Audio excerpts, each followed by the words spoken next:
got you with that thing. I got commercial you with that thing again. Little intro there.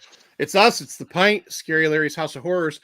May 31st of this year, 2022. We talked about Nightmare on Elm Street 3, the Dream Warriors. Yeah, Holly, I actually thought it was longer ago than that. May 31st. Yes, Holly, we are finally up to part 4. We're taking as long to do this as we did the entirety of the Friday the 13th in 2 years. Which was like 2.5 years, right? It took us. That was we started in September of 20 and ended at the end of 21, I believe. Yeah, I had hair when we started the Friday. Yeah, so that's where we're at, and great to see you guys again. We all checked out Nightmare on Elm Street Part 4.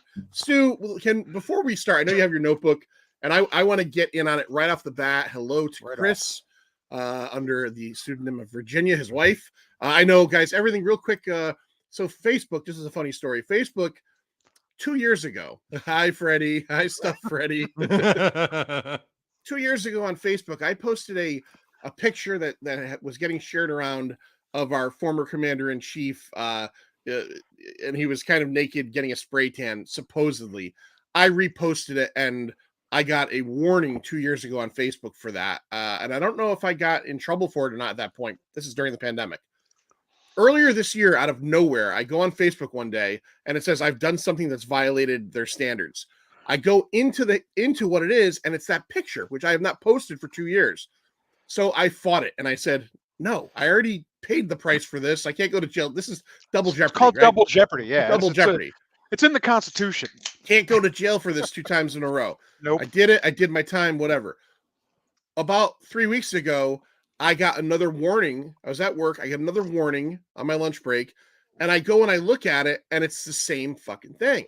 So I'm like, they're really going to throw me into Facebook jail for this. They have it against me. Now, I did not at the time because I was busy. I didn't fight it. Well, apparently, if you don't fight it quick enough, it's done. So it's an admission of guilt. It's an admission of guilt, I guess.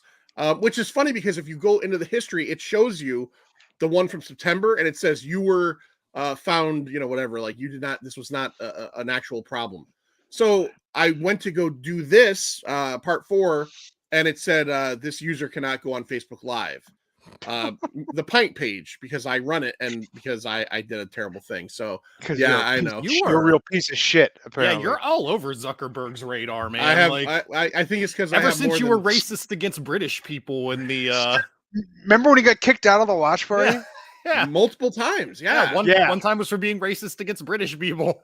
My literal quote was, hopefully here on YouTube they're a little clearer. Don't do it. Don't do it. Don't. I said fucking, and then the word, like, the citrus fruit that people say with British people sometimes, that there was a movie with Terrence Stamp. I said that fucking blank, and boom, kicked right out of the watch party for racist talk against our former oppressors, I guess. So whatever. But we're back. Nightmare on Elm Street Part 4. Now, Stu, before we start even talking about this one, you have the ratings from the prior ones. I know we're going to rate this at the end. Oh, Jesus. Yeah. But I want you to give them out now because I want to start to form. I can't remember. Way to put them on the spot, John. Yeah, I know. Yeah. I have. He's got to go back and find some note from 8 months ago. This Pop-Tart is not savory at all. Look, I don't know what a fritter is. Okay? I was going to say it's not like a fritter. It's not like a fritter. Everybody out there, Chris and Holly, you guys all know what a fritter is? Just put it down there. Stu didn't know what a fritter was. Or a strudel, for that matter. Sounds like an animal. I don't trust it. That's not an animal at all. A strudel sounds like an animal? No, a fritter. Fritter, okay. All right. Look at that fritter crossing the road. That would be a critter. I don't trust it. That's a critter. That's where you got that. It's critters, yeah. Yes, Eric, like an apple fritter. Absolutely. Yes. Yeah. Apple fritter Pop-Tarts, man. They're good. I didn't know what a fritter was. I don't know what's the difference between that and regular apple. Wait, what do you mean regular apple? A fritter is a Danish. Well, there's like apple flavored Pop-Tarts, and now there's apple fritter flavored Pop-Tarts. A fritter fritter is like a deep fried, almost picture like a glazed donut that's deep fried and has apple in it. That's like an apple fritter. Apple fritters, if you want to get right down to it and talk about like beef fritter, some of my favorite like sweet treats, a good apple fritter. Yeah. The kind that like just kind of pull apart and have chunks of apple and Yeah. the kind of cinnamony, caramelly type. Glazed donut glaze, like that sugar. Yeah. Oh my lord. Delicious. It's like Well, the 7. Pop Tarts. Well, the Pop Tarts were good, so I'll bet you an actual apple fritter is better than that Pop Tart, though. Oh, definitely. Definitely. Yeah. Yeah. I would search one out. I'm pretty sure they have them in Pennsylvania. Right next to the pastrami stand. is that like another thing I have to go to a deli or a fair for? No. No. My grocery store has them. But I would go to a bakery if you had like a local bakery. Eve's here. Eve, They're do you know like what in the donut section. Eve's, Yeah. Eve, do you know what an No, apple not- fritter is, Eve? No. Yes. No. Don't buy like a pre-prepared, like don't go into like What do I gotta fucking buy ingredients and make it? No. Go to the bakery. Just go to a bakery. That's where donuts live. But there's more than donuts. So I guess for Nightmare on Elm Street 5, the Dream Child, whenever we do that, Stu will be eating an apple fritter We're live. talking about an apple fritter. Yeah, I agree. We need to sort this out. We have Yeah. You're gonna And need not a one. Pop I feel Tart. like I need a fritter now. Actually, I feel like I should go to the store. Couple fritters. Yeah, Couple fritters. they Is it- make blueberry fritters at the bakery near me. Is it like an empanada? No. Empanada is more of like a pop, like a Yeah, like a turnover type. Turnover, yeah. Yeah, I Yep. love an empanada though. Me too.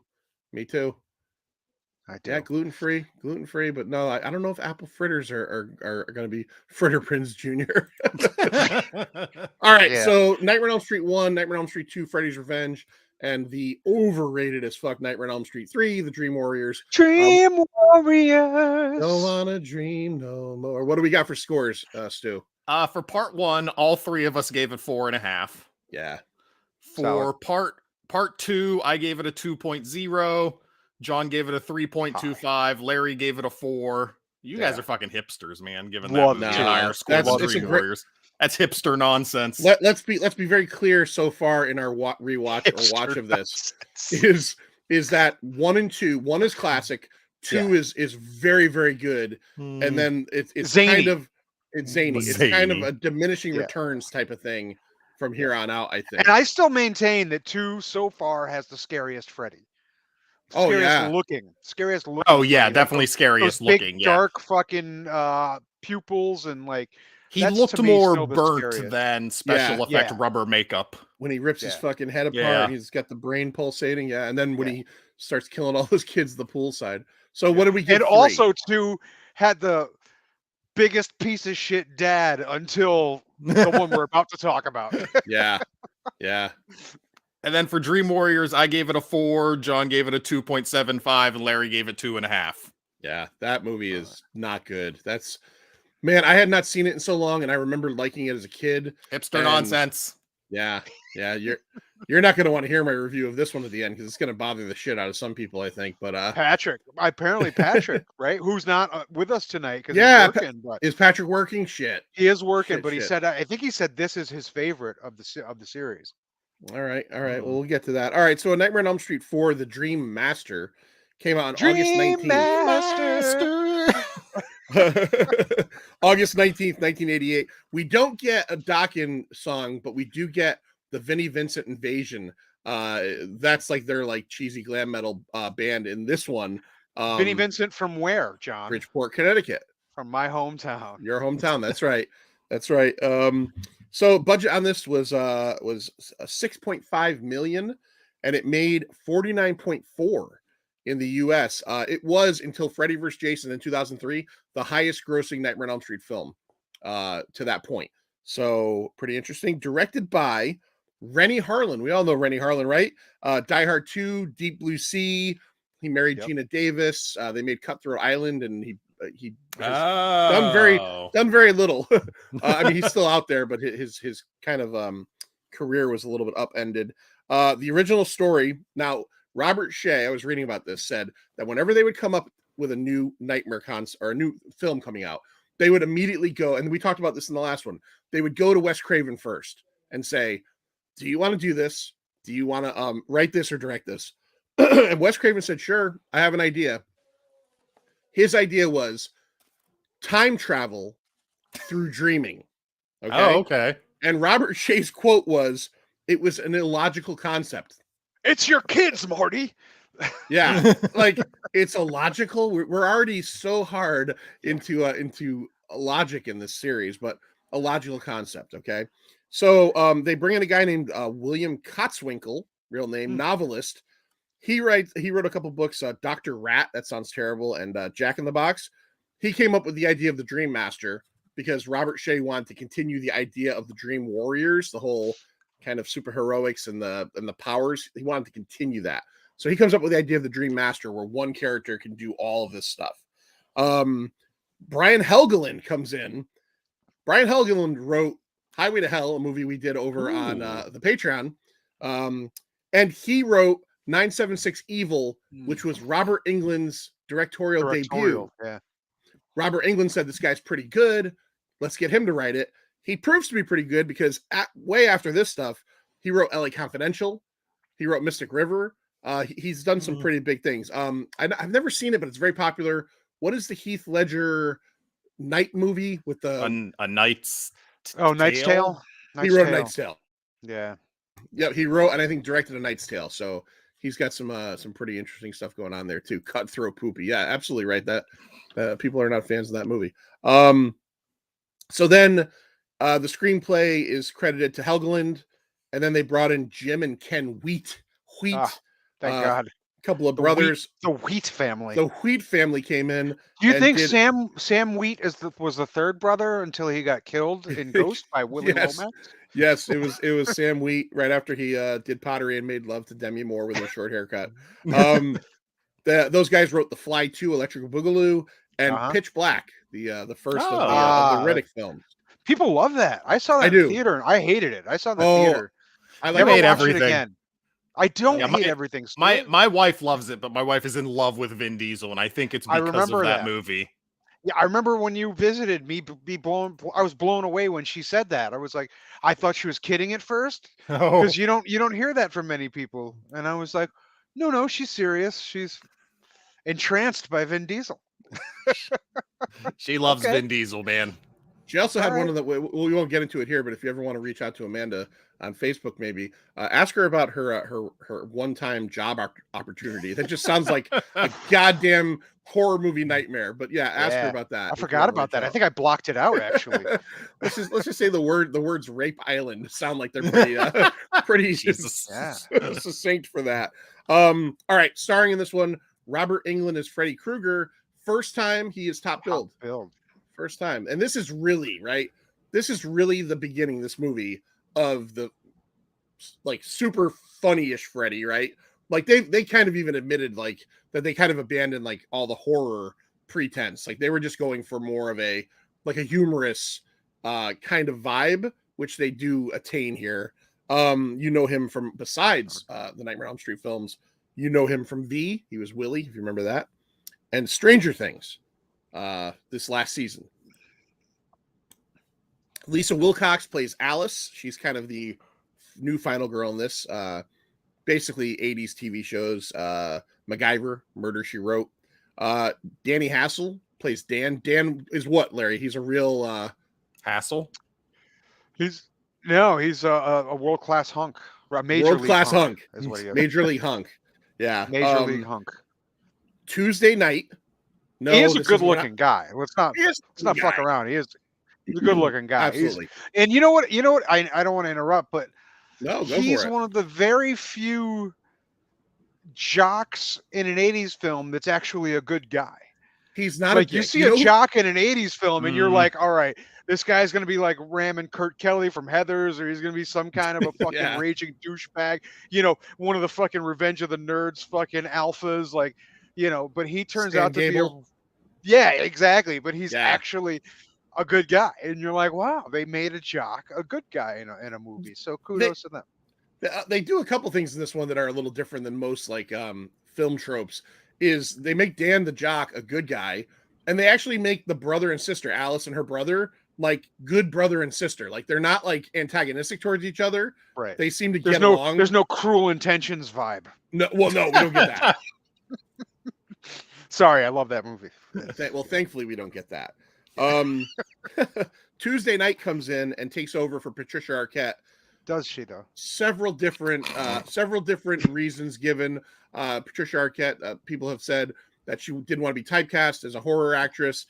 She was pregnant around this time, so there was a couple things that she's never really come out and said why. No, she did a few years ago. Oh, did she? Yeah, a few years ago, she finally answered, and she just said that she just wanted to move on from horror. She didn't want to. She actually said she likes horror movies, but she didn't really want to work in the horror genre. She wanted to move on into different things.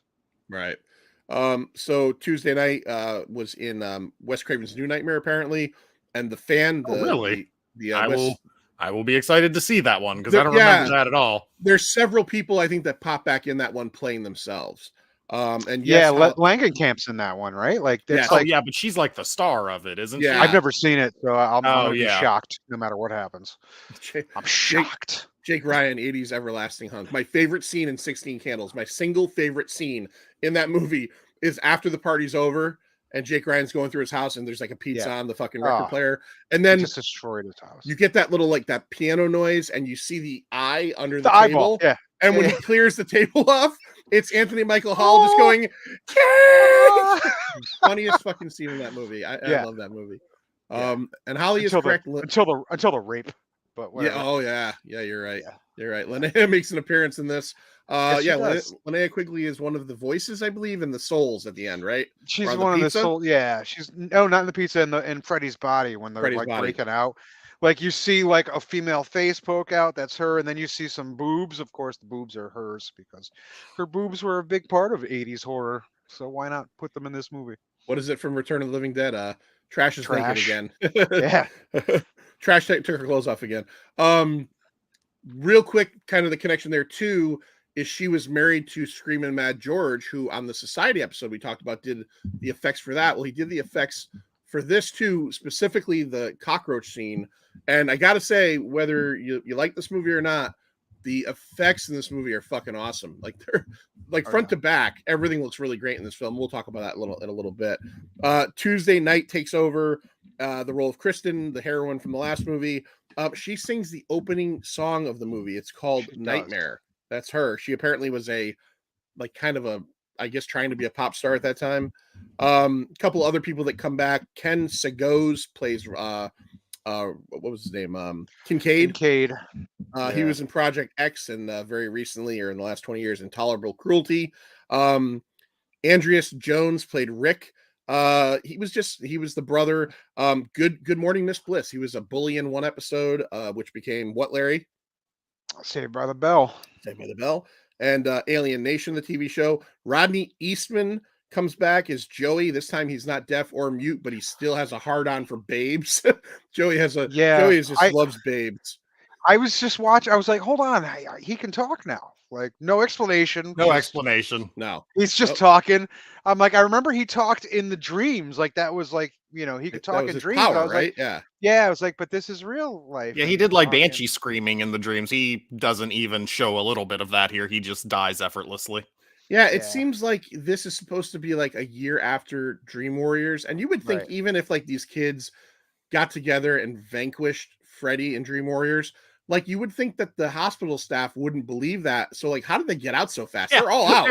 They're just out living their lives after Dream Warriors. Yeah, they're just like, I don't even know why they were in. I don't even honestly remember why they were in the fucking. They were all accused of self-harming because of Freddy. Gotcha. People thought they were harming themselves because Freddy attacking them and making them crazy. And there's a man in my dream. So they were like, you go to the crazy people place.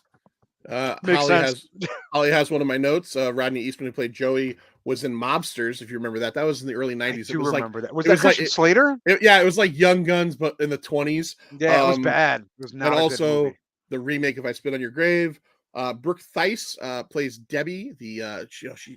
She works out so much. She's such come on. The way they're talking about it, when you're in your 40s, you better. Yeah. Was I alone in being really bothered that like they give her one character trait to start this movie, which is she's lazy and watches Dynasty and is obsessed with Dynasty, and then later on she never mentions Dynasty again, but all of a sudden is like huge into weights, and that was not Yeah. mentioned the first time. I was like, And- calm down, Freddy movie. You're 90 And- minutes with 38 characters. You can't afford to give any of these people 2 character traits because then I can't keep them straight. And they had to establish the bug hating thing, right from the Yes. get-go. That was so Yeah. dumb. She That was giving so me a fucking big, dumb. speaking of Saved by the Bell, big Tori vibes. Remember Tori? Yes, Tori, the anti Jesse when Right. Jesse left to go flip Yeah. around in in the pool with Paul Verhoeven or whatever it was. You're right. Tori came in and was like the new Slater With her bait. leather jacket and, what an annoying character she was. And Holly is correct. I watched the show way back in the day. There was a spinoff of Growing Pains back in the day called Just the 10 of Us. Never even heard of it. So in Growing Pains, there was a stand-up comedian in real life, don't remember his name, but he played the coach of like a basketball team, and it was like a backdoor pilot. And then his show was him, and he had like 8 girls or something. And Brooke Thice, the one who played the bodybuilder, was one of them. One of the girls in Nightmare on Elm Street 2, who was on the bus in the beginning and the end, was the other. And then Holly, help me out. There was a third girl in that. Oh, Heather Langenkamp. It was Heather Langenkamp. Was the daughter in that as well. Yeah. Eve remembers that. It lasted like 1 year, got canceled, didn't last long, but yeah, just the 10 of us. Also, little known fact, everyone's favorite sex act, the backdoor pilot. The backdoor pilot, absolutely. Yep. Yes, Heather Langenkamp. Why couldn't I not pick out the most famous person in all of these movies? Especially when I just said her name like 5 times. You did. And then she has no credits whatsoever otherwise, but I'm going to throw her in there as well. Toy Newkirk plays Sheila, the nerdy girl with the asthma. The one note I wanted to put out there, cringeworthy note, is I guess. Oh yeah, I know what you're going to say. There's I've never seen it. I'll have to watch it at some point. But much like Crystal Lake Memories, right? There's a documentary Never Sleep Again about these movies, and I guess in that she says that they made her redub all of her dialogue. Get ready to sound more black. Oh, really? Yeah. The director didn't think she sounded black enough. Yeah. The director had since apologized to her, apparently, but yeah, that's cringy. That's a little cringy. So yeah, we start off in this one, and all of the kids are out now, and it starts off in a nightmare, right? And it's Kristen like running through essentially, the Elm Street house again. Stu, what does the Elm Street house look like at this point, though? Isn't it all boarded up? And it's like the Halloween Part 5 Michael Myers house. Right. It's all busted up, and and it's in a great neighborhood, right? And like, there's no fucking way a bunch of rich white pricks would let that fucking house tear their property value down. Well, that would just be that house would have been fucking leveled. Yeah, a long time ago. I think all of the murders bring their property value down. This too. I think all the rich white people just left. Yeah, the burnt guy fucking killing people, right? Have something to do with it too. Many murders bad for property value. Yeah, and I'm, what, this is way into the movie, but and maybe I'm just reading it wrong, but there's a part where Kristen takes him to the house and she's like, this is where he lives. I'm like, hold on a second, that's Nancy's house. That's not Freddy Krueger's house. Like, now I'm confused because she said that this is where Freddy lives. You remember that part? I don't, but by saying you're she took all the kids, and then her mother stops in the middle of the road in a car and is like, get away from that house. I'm like, why is she screaming, honking the horn? Stay away from that house. Yeah, and then she just drives away before anybody even leaves, so she doesn't really know that they left. But yeah, like the first thing Kristen says to everybody that's still there, I think this was after Kincaid and Joey died, like she takes the rest of them there and she's like, this is where Freddy lives. This is Freddy's house. Like, no, it's not. This is Nancy's house. Did Freddy live there? It just confused me. I don't know. No, Freddy definitely did not live there, but that's where his glove was for some reason in the first movie. So that's where Freddy's glove lived. Yeah, because after they burned her mother took it and put it in the hid it for some reason. Like, why would you take that home? That's just not good. If you're trying to get away with a murder, like, you don't take pieces of the murder home with you and hide them in your boiler. Like, it's not a smart fucking idea. I don't think anybody was in any danger of getting convicted for killing Freddy, though. So you just take souvenirs at that point. The cops didn't care. So. John Saxon wasn't out arresting anyone for that. That's true. One guy's got his hat. We killed the fuck out of him, and I got his sweet fucking glove. It's in the furnace. You want to see it? I would use it. Like, wouldn't you use it? Like, cut vegetables. For what? Chopping veggies? What are you doing? I'm making a soup. Well, Whatever. we're kind of there. We're talking a little bit, and we're gonna just jump all around through this thing as usual. But Yeah, sorry. like, no, it's fine. I want to do that because this movie kind of jumps around to the point that I couldn't be totally linear with it. Didn't Kristen's mom die in the last one? I thought so. I was trying to think of that myself. I'm like, hold on. Like, she was having the dinner party, right? And she's like, "Oh, you're ruining my time again," right? And then doesn't Freddy kill her? But she's here again. Like, so bizarre. Well, wasn't that Kristen's dream? But she wasn't in the dream. She was just having a dream about her mother. Oh, and Freddy killed this that. Is the problem. This is the problem. All these dreams. All right, so let's talk about. Wait, can we talk about why Larry is a Sith tonight? Oh, yeah, because there can only be two, and he's one of them. Yeah, it's chilly. It's chilly. It's okay. a little chilly. A little chilly. Let's talk about the Dream Master idea, Stu. What do you think of the power that we kind of learn of in this one, where Kristen could pull people into her dreams? We kind of knew that, but then once she dies, she passes it along to Alice, and then Alice just becomes like an amalgam of all of her friends. Well, how did you feel about that? And her friends don't have powers, so let's talk about that. Yeah. I don't know. The one guy had nunchucks. That's like a power. In 1988, he watched Ninja Turtles. He made his own nunchucks. The fucking scene where he's in the garage doing all of his like karate, and he's got like the Sho Kazuki poster up. But then like my favorite part is when he takes his bandana off, puts it on the thing, and then he bows to it. I'm like, oh, this white motherfucker. Wait, can I tell you the best bad joke I made on my notes for this movie? What do you got? My note is, the kid has nunchucks. Watch out, they'll be raped by 100 psycho chucks.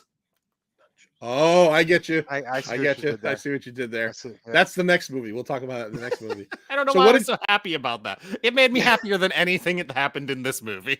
What was wrong? Why? Well, Stu, you might not remember this, but Larry, I'm sure you do. Okay. Why was it like when we were kids, like kids would call nunchucks numchucks? Did you ever hear that? I heard that all the time. Napoleon Dynamite calls them numchucks. Yeah, like why can't people just say nunchucks? I don't think they knew. Like I just think they'd watch the same fucking kung fu that we did on Saturday, and then not to sound racist, but the speaking wasn't very great. I see. And so I think they probably just misconstrued it as nunchucks. Little translation error. Yeah. All kids, like Eve says here, 80s, 90s, we all had those. All kids in the 80s, especially in the 80s. I have 2 pairs upstairs. Jalen has 2 pairs. I don't have 2 pairs. See, I never had nunchucks, and I always wanted to buy shurikens. Yeah. But like I'd get in trouble. Well, Jalen needed them for her South Park. Jalen had to use them for her black belt test, but they never had. Unfortunately, I was waiting for them to get to the shuriken portion of her training, but it never happened. I was a little bummed. Oh, they actually had shuriken. No, I was. I was like, that's what I was waiting for, and it didn't happen. But they did have nunchucks and bow staff and swords, but no, unfortunately, shurikens. So Chris says they went on about the mythology of the Dream Master. I thought it would be some being they would summon to fight Freddy. It was just lame Alice. Yeah. Sue, how did you feel about the whole idea behind all that? It's a really good concept because it's kind of like in Jason 7, whenever they were like, we need somebody who can actually fight Jason. So they just brought in Carrie/Jean Grey and was like, just go to town, have an action sequence. It's a really good idea. The execution is poor because Kristen did not display any of this in Dream Warriors, and she didn't display any of it here.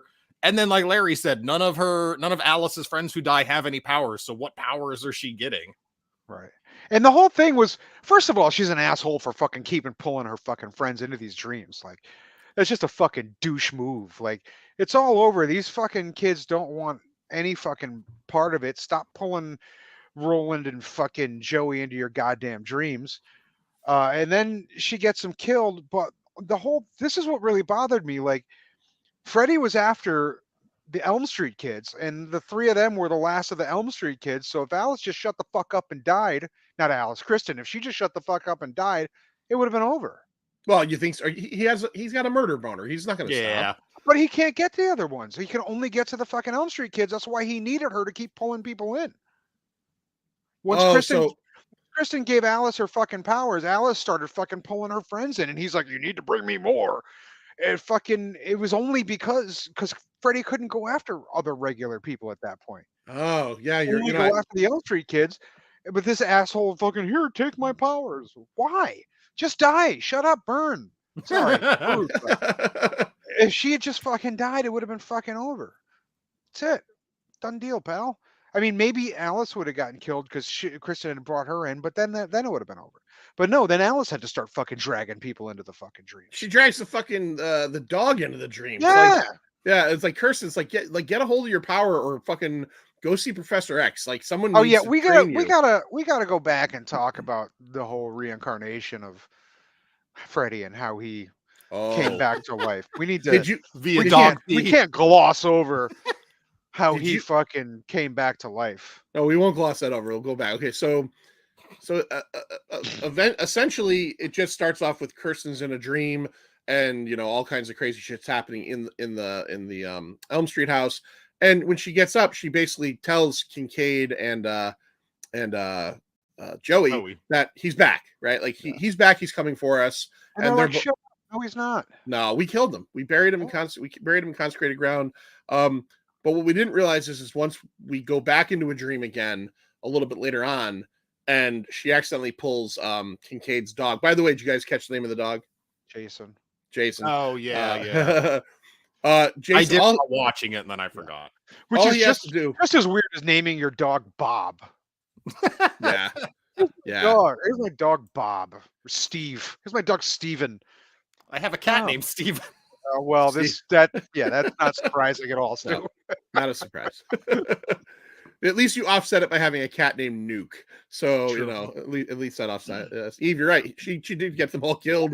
Yes. Buried him in constipated ground.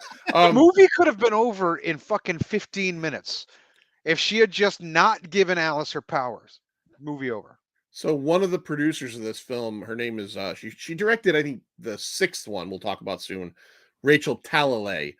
She told the story I was reading about how James Cameron came to the set one day. Who knows? He was maybe preparing something on the lot or something. He got lost. He shows up on the set, and she said that she was standing there during a conversation between James Cameron and Rennie Harlan.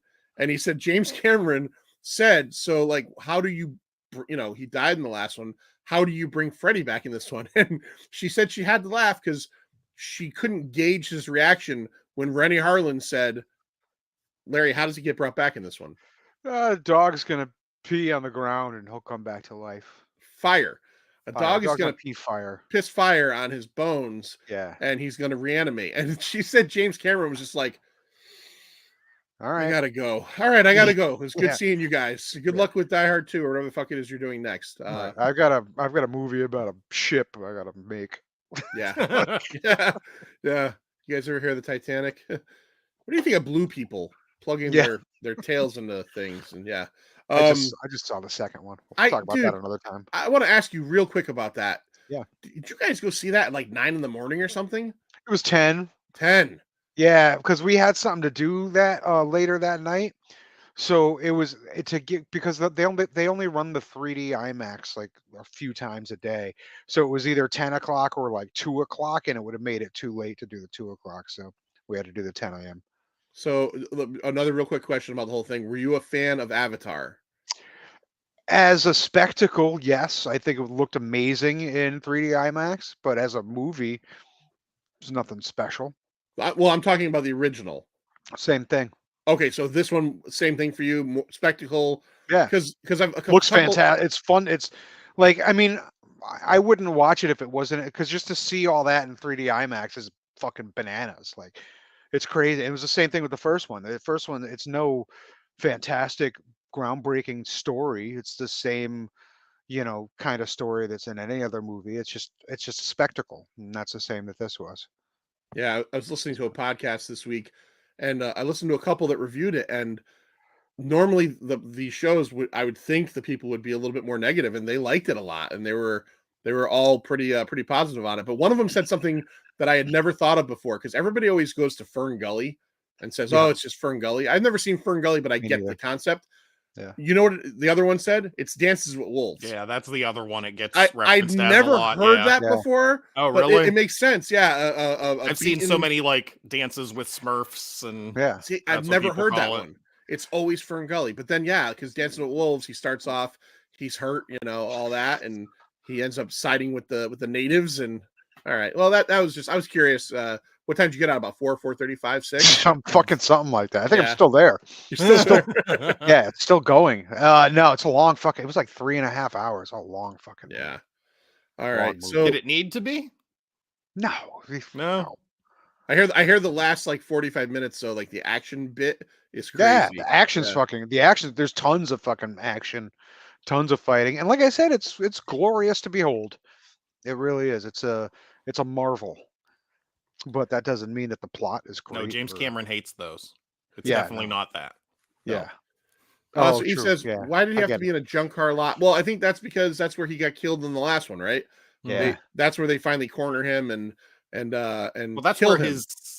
I can't remember, were his bones already there or did they take his bones there They in part 3?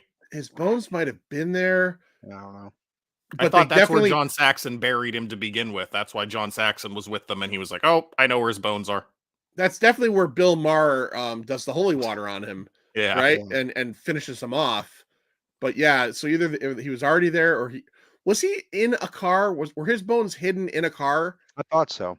I think maybe that's where they put his bones, was in a car, and that's why they had to go to the junkyard, because Yeah. John Saxon was like, we put him in an old Studebaker, motherfuckers, and and they had to In find an him. Edsel. Did Saxon die? I forget I'm too, but pretty I sure. think he did. I'm pretty I sure think he he did. In real life? Yeah, he's dead. He died. In the movie. I think he died in the Oh. movie. Yeah, I think like they did the Freddy skeleton pops out of the ground and his Freddy skeleton ninja kicking. I think it Oh, stabs yeah. him. Yeah, right. He was the bastard son of 1,000 cars. So Kristen basically brings these characters in. She ends up getting Kincaid killed. Yeah. Freddy gives him a shot to the gut with the glove, and then in a better kill scene, in an interesting one, our second like big bed kill of the series, we've got 2 major bed weird. kills. So Right? weird. Part 1, Johnny Depp gets swallowed by a bed while wearing a fucking 10th shirt, not even a quarter shirt. Yeah. It stops right here. It's a collar. He's essentially just wearing a collar. He gets sucked in and then blasts out about 98 gallons of blood. And in this one, Joey, who is constantly in a state of about to jerk off with to hot babes. Oh, I got a question about the scene, by the way. You're listening to your radio with headphones in. The headphone jack gets pulled out. Does the radio shut off, or does it just blast through the speakers? It just starts blasting through the speakers. I was Yeah. like, why did the radio shut off? What kind of Yeah. weird fucking headphones are those? Okay, I thought the same thing, and I'm like, all right, maybe someone out there had a set that was like, oh, in case it gets pulled out, it won't disturb your parents. Yeah, no, but that's not true. no. It's not true. That's not how that works. So, Stu, you want to talk about how Joey, what happens with Joey here? So he has a poster of a supermodel on his wall, and Anybody know who that was? Anybody know? Anyone know? No. It's the same girl who's in the bed, obviously. Same No. girl.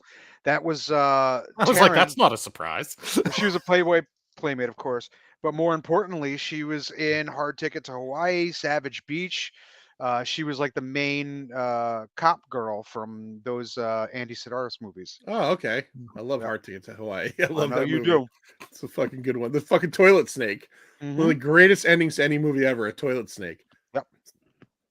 Yep. So yeah, he's about to start pawing at himself, and he hears like some scratching from his waterbed, which I love the use of waterbeds in all movies. Just definitely give us more waterbeds in our life. And he pulls the cover and the sheets away, and for one thing, he has a transparent waterbed, which I don't think is a thing. No.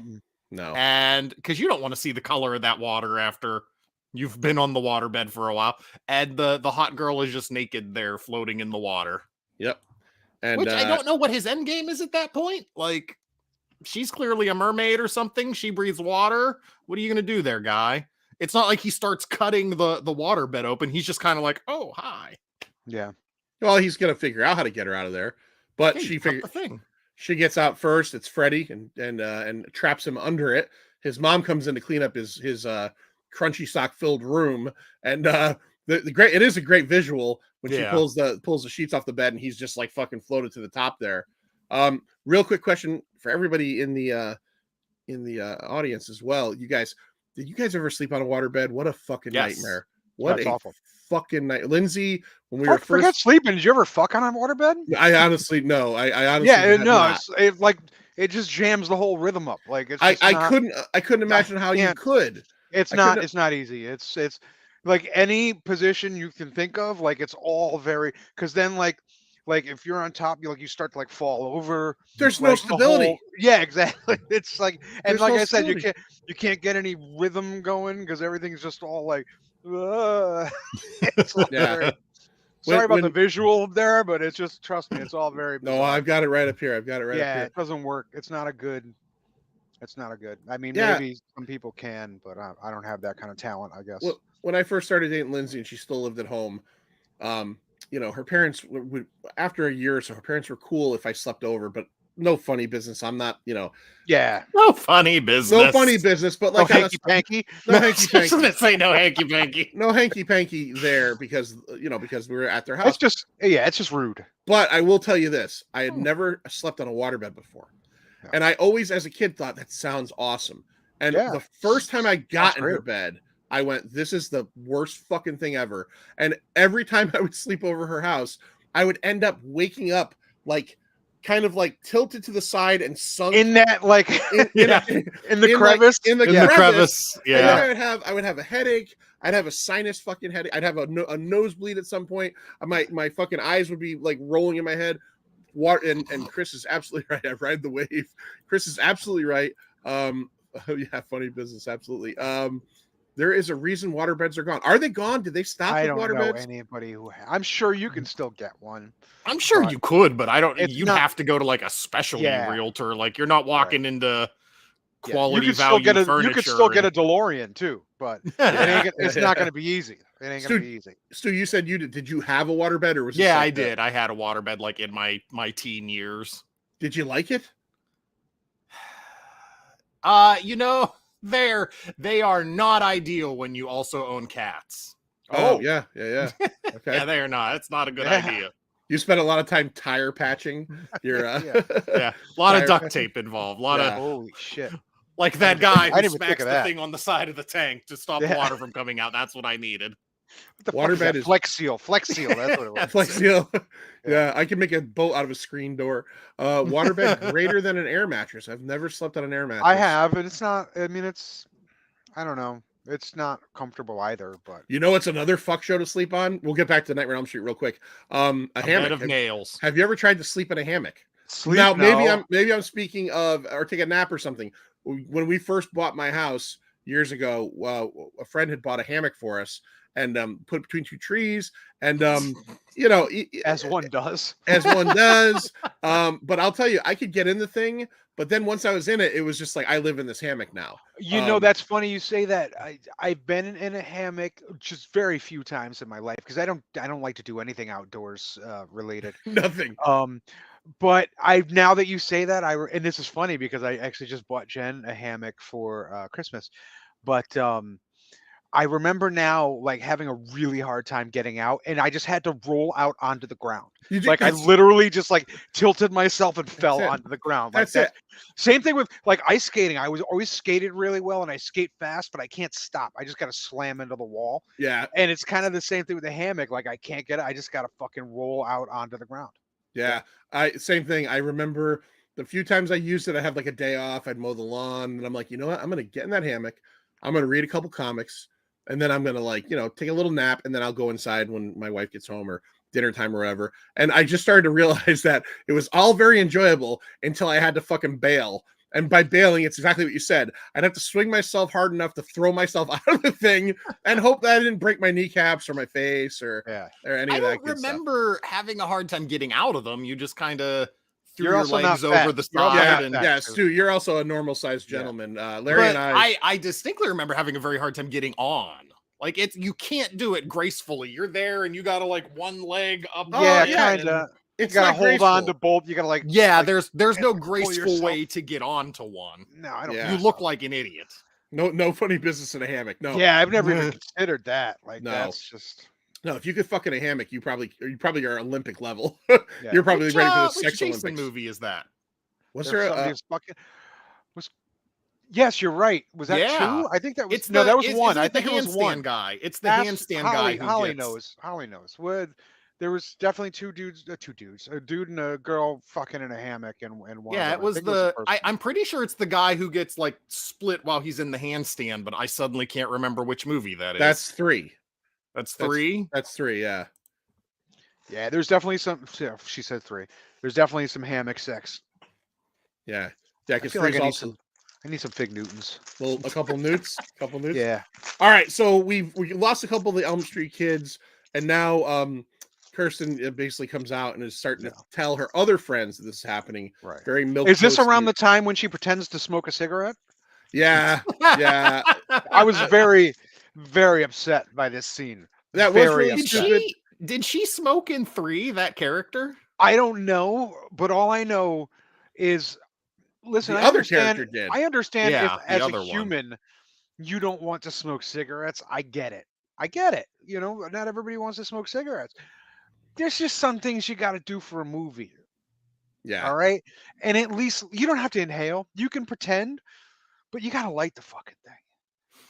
It's got to be lit when you're pretending to take drags and blow out air. It's not lit. The only reason the fucking flame was this far away from the goddamn cigarette. That's as close as it got. The only reason they gave her the smoking habit was for when Alice does it. Yeah. And goes, I don't smoke. And it's like you could have done anything else. And I said neither did Kristen, motherfucker.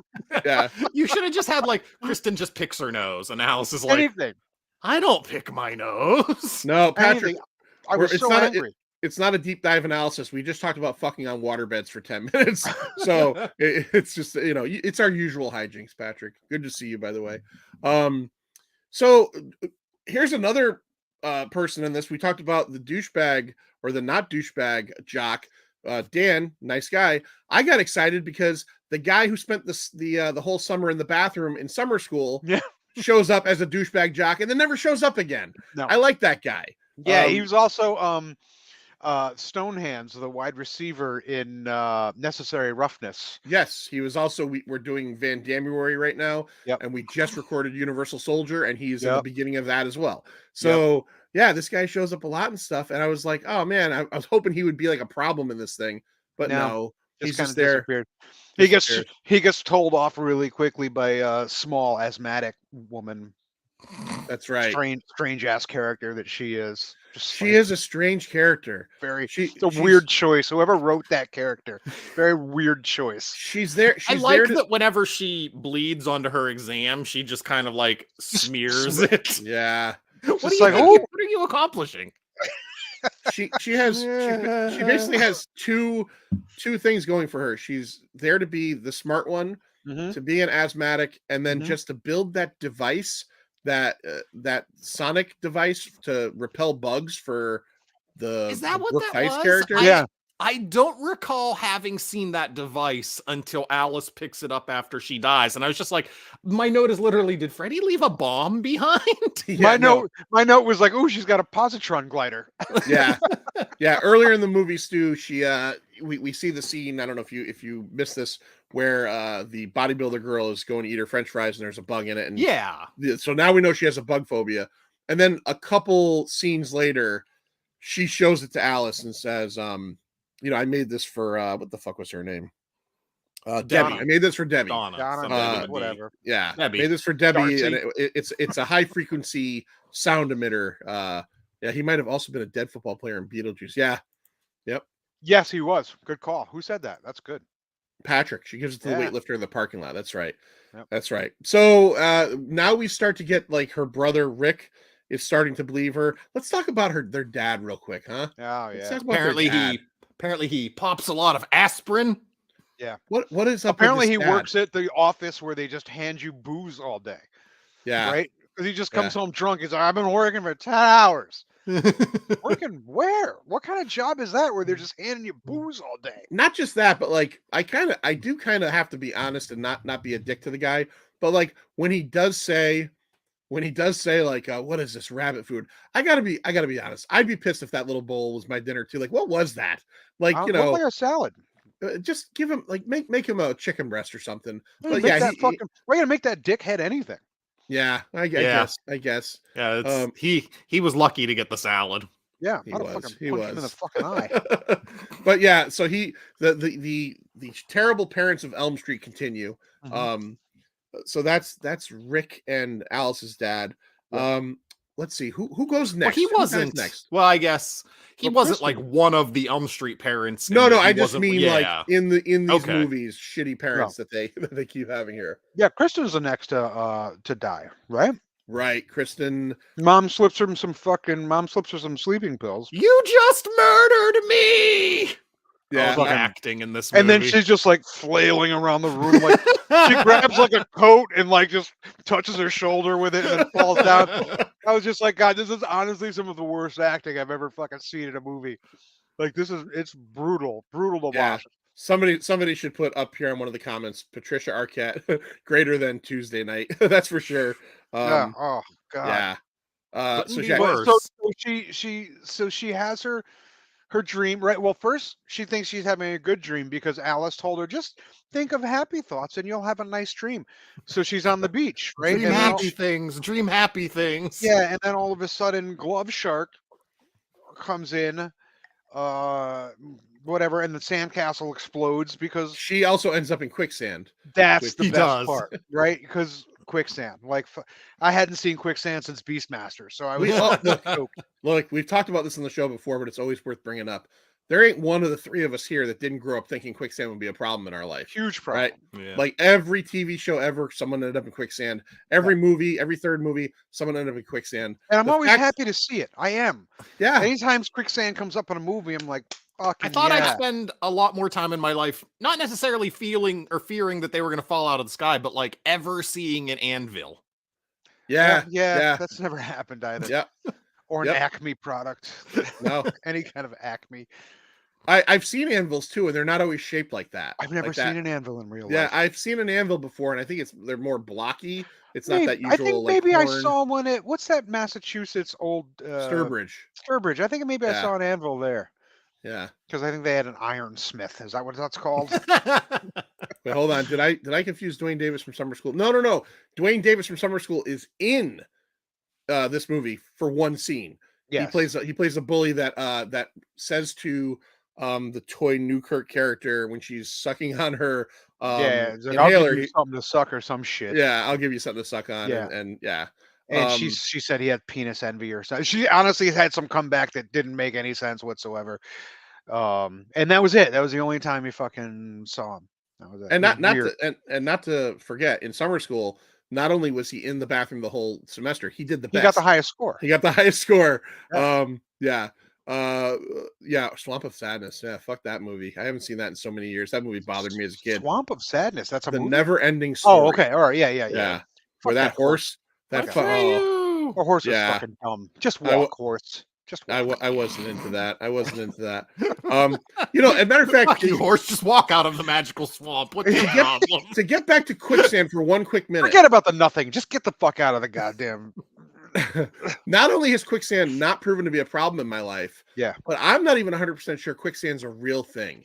Like, do we know is it a real thing? I know it is, but I don't think Yeah. it's as deadly as these. It all only these things exists have in made it places out. you're never going to go, like the literal middle of a swamp or something like Okay. that. Yeah, I don't know. All right. I mean, not saying I want to test the theory, but I don't know. I don't know. Now- But so yeah, so then quicksand, right? Which is awesome. And then she dies. Freddy, the gif of Freddy putting the glasses on. Oh, Oh, yeah. that was awful. You know what's Awful. funny about that is I haven't seen this movie in forever. This was the first Elm Street movie I think I had ever seen when I was a kid. Yeah. I saw this with my friends in the theaters, and I kind of went back and got into it all. But I didn't realize this is where that fucking meme of him Yeah. putting the sunglasses on Yeah. was from. Yeah. So this is where and so she's dying. She's in the fucking quicksand, and then she falls through, right? Because she couldn't just fucking die in the quicksand. She had to fall through into the house. And then the fucking asshole pulls Alice in. She had just died. This movie could have ended fucking Yeah. peacefully right there. 20 minutes in, perfect. But she had to fucking pull Alice in, and then Freddy threw her into there's just a random lake of fire next door, and he just Yeah. threw her into that. And then she's like, "Here, you're gonna need my powers." No, she's not. Just leave her alone, and everything will be fucking fine. But instead, gave her the fucking powers, and then she's like, "Oh my god!" So she brings everybody to Kristen's house. Her mom's just chilling downstairs, doesn't realize there's a fucking raging inferno upstairs. There's a fucking 9-alarm fire 18 feet away from Kurt you. Russell's running fucking through it. She has William no Baldwin. goddamn clue. William No Baldwin's like goddamn- suiting up in your fucking living room. No goddamn clue that her house is a fucking raging inferno. Yeah. It's like, what? No, my daughter's asleep. I saw her throwing her coat around and fell on the floor. I just drugged her. I drugged the fuck Yeah, out of her. I drugged drugged my her. I drugged her on fire. Yes, Holly, this does have the pizza scene. Yes. But Yeah. then the pizza scene is like maybe one of the worst scenes of all time. But so like the next scene is like her burial, right? And did you know this drove me fucking crazy? Did you notice like they showed her tombstone was ready? If you've ever had a loved one die, the tombstone's not ready for like months. Like you get like a little sign on the ground. That's it. So, but anyway, it doesn't matter. Her tombstone was ready, and not only is her tombstone ready, but it's right next to Nancy's, and right next to Nancy's dad, and right next to fucking Kincaid, and right next to so all the fucking people who Freddy kills apparently get to be buried all right next to each other. Yeah. Well, their own special section of the cemetery. First things first is when they showed her tombstone. Her tombstone had pepperoni and cheese on it. When they showed her tombstone, and I saw Nancy's name behind it. Yeah. Because we did Elm Street 3 so long ago, I went, Nancy's not dead. And then I did the same thing. I was like, Nancy didn't die. It's a special, Eve. It's a special section in the it's like VIP. It's like, you've been killed by Freddy. Come right up. But nobody believes in Freddy, but they have their own section. It's like a VIP. It's like a VIP lounge in the cemetery.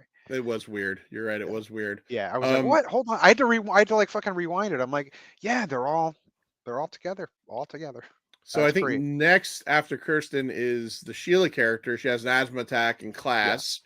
And pretty cool when they actually show this.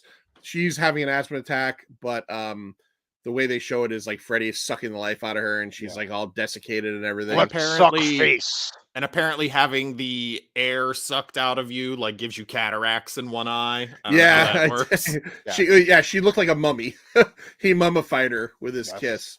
But so the sunken in hands and stuff, it looked kind of cool. Like when he sucked the air out of her. It was a cool effect. It did. And in that scene. Hold on, wasn't there a robot arm that came out of the desk for some reason? What? No. Like, yeah, I don't recall this at all. Yeah, there's some scene. Maybe I fell asleep for a second. Maybe I was dreaming. I could swear there was a scene, like I think it was that scene, like a fucking robot arm, like after she wipes the fucking blood on it, then like a fucking robot arm. Maybe I fucking. I don't think so. Yeah, she's wiping the blood, and then like her hand sinks into the blood, and she gets pulled in. I don't recall seeing. Is he saying yes? The T2 hand come out and grab her. The ink from the pen made like a robot arm, right? Did it really? Yeah, I'm fucking. Don't make me think I'm crazy, you fucking. I didn't catch it. I didn't catch it either. I didn't catch it either. I have to go back and watch it. You're not gonna go back and watch it. I am. I think it, and I'll post a screenshot and show you. All right, do that. Do you know that who the teacher was in the scene in class where he's talking about very coincidentally about dream masters and dreams? Oh, that's Shay. That's Robert Shay. Yeah, who in the last cameo that I remember he was the bartender in the Blue Oyster in the second one. His sister was the teacher in the first one. Yeah, Lynn Shay. Yes. Yeah. Oh, so even Chris is saying yes, it did. Larry, yeah. Considering the screenplay was written in like 10 days, it's pretty good. Yeah, Brian Helgeland got the job, and it was right around Christmas break, and he went back to his parents' house and sat at his dad's like kitchen table and wrote this in 10 days. Yeah. It kind of shows, but they said they'd change on the fly because there was a writer's strike, right? So they couldn't. Right. So like they were just like making shit up on the fly, and Rennie Harlan apparently all the dream like deaths were his ideas. Like cool. He changed them from the script, the karate fight, and which is Rick, the brother, who's I think next to go. He has an invisible karate fight with Freddy. Stu, how did you feel about that? Did you like that whole homage to Karate Kid? I mean, he's clearly an excellent martial artist because I think the first thing they teach you in karate school is to just throw wild right Wild. hooks. Yeah. Yeah. Yeah. That's Yeah. what's Just throw exactly what you wild want to do in a fight. haymakers. Exactly what you want to do in a fight. Telegraph the Yeah. shit out of that punch. Yeah. Never ever throw a straight punch. Just telegraph the shit out. Coming all the way around. Yeah. Perfect. There's Give the no guy way plenty Freddy of could time. block that. Yeah, give the guy plenty of time to throw an arm up and turn his head. I Yeah, don't know fucking if it was stupidity. in the Never Sleep Again documentary, but I was reading, doing research on this. That this guy has never really done karate before. No.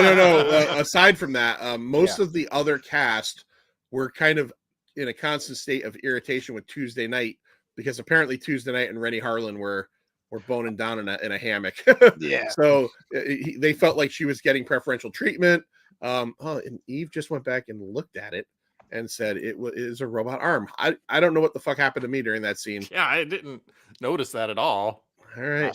Fucking assholes. Hey. All right. So she now he's dead. He gets the glove through the heart, I believe. Yeah. Who else is left? Who else do we have left now? This is around the time where Alice starts to really kick into like high gear. Donna, Debbie, Darcy. Debbie's alive. Debbie. Debbie's going to be working out with her like they're 5 pounds on each side. Oh my God. I just bench realized press. why I keep doing that. I have 3 cousins, sisters, Donna, Debbie, and Darcy. That's why I keep saying that. That's weird. But you didn't say Just- Darcy at all. I did. I said it He the did last earlier. time. Yeah. And it just dawned on me. But I have these 3 cousins. I haven't did seen get a them in piece like of her. 30 years. So, but Well, hopefully they're okay. I'm sure Donna, they're fine. Debbie, Darcy, how you doing out there? Hopefully you're watching. That's Larry, not That would Darth be weird. Maul. Remember me? Remember me? Little I didn't blonde kid? I didn't always wear a hood. I wasn't always a Sith. Stu, put your hood on. No. I just The have a weightlifter. t-shirt. I don't know. The weightlifter is Cornholio. There you go. Oh, I lost my earbuds. Uh-oh. the weightlifter Don't is, talk is about left. me. I can't hear you. Stu doesn't know what savory means, guys. Tell him what it Yeah. means. All right. So she now hooks up with Dan, and they're gonna go. And Dan believes her because Rick believed her. Yep. And Is at one Dan point, the one who walks into the diner and just buys gum? I don't know why Gum. that bothered Yeah. me so much. on a date. Like he's on a date with like probably the cheerleader, but he's got a thing for the nerd. This is very 16 Candles, right? It's Yeah. Jake Ryan again. Yep. He's got no more Fig Newtons. no I'm more done. Fig Newtons. Put them away. Come on. He goes in. Hey, let me get it. When he says, "Let me get a pack of gum," I Yeah. honestly thought he was being funny, and then she sells him a pack of gum. Yeah. And then his bitchy girlfriend comes to the door, and she's like, "Dan, I want to blow you. Come on, let's go to the drive-in." I don't think She she said said that. So let's go to the movies. And so Robert Englund, of all people, the man who's been in all these movies, says that this film features his favorite scene in any Nightmare on Elm Street movie, and you're never going to guess which one it is. Anybody out there know? Patrick probably knows. I know. If you know, Patrick, throw it up before I say it. So Larry, I know do you the because glasses on. It's my favorite scene in the movie. Is it really? It is. It really is. It's the scene when my cousin is weightlifting in the garage, and Freddy's fucking going after her, and Alice knows. Alice is like, fucking, she's in trouble. I'm not gonna say her name anymore because I just can't figure out which one it is. Debbie. But she's like, she's in trouble. Come on. And she runs out to the truck, and she's like, give me the keys. I'm driving. And they get in and they fucking drive, and she gets out and runs towards the house. And then she comes back around and runs back out to the truck. And I'm like, oh, hey, what's happening? Like, is something, let me check my fucking, they rub my fucking DVD. Maybe it's got a fucking scratch on it.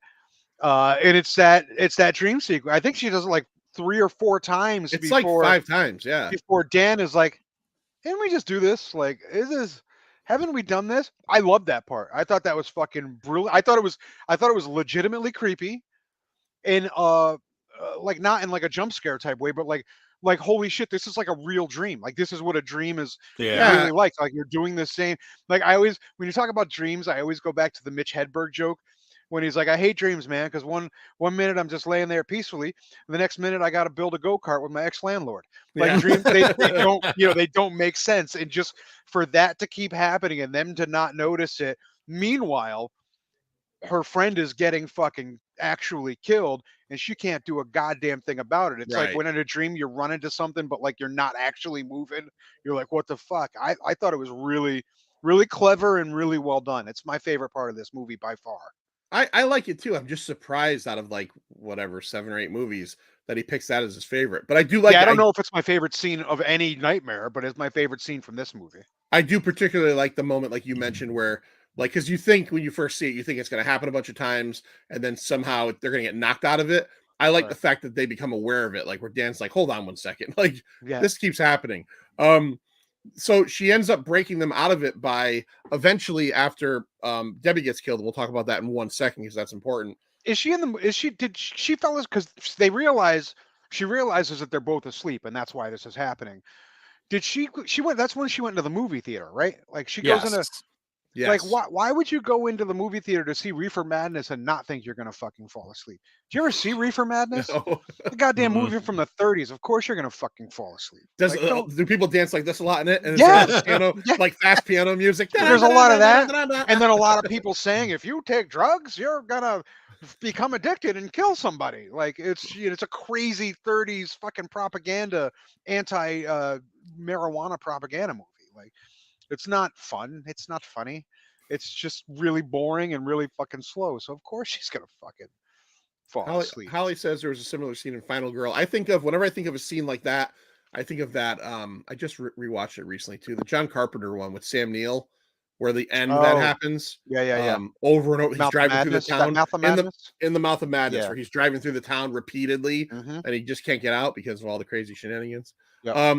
So Debbie is bench pressing in her room, and all of a sudden, Freddy shows up, and super fucking gross, by the way, Yeah. when he pushes down on the 10 pounds of weight that she's bench pressing, and her fucking elbows crack. Now was she That's- asleep?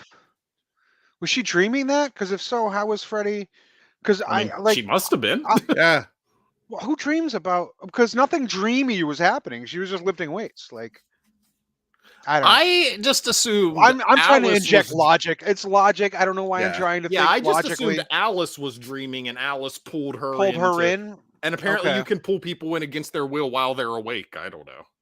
Yeah, I don't she's know the how that fucking dream works. master. Ugh, She's the dream master. fucking Kristen fucked it up for everybody. Let's see. What does Patrick say here? I want to read this off. I like the creepy detail that when Alice is absorbed into the movie and she looks back to the theater and the audience is all of her dead friends. I did like that. Yeah. There's only Yeah. a few people out there, and you could see Tuesday night and Mhm.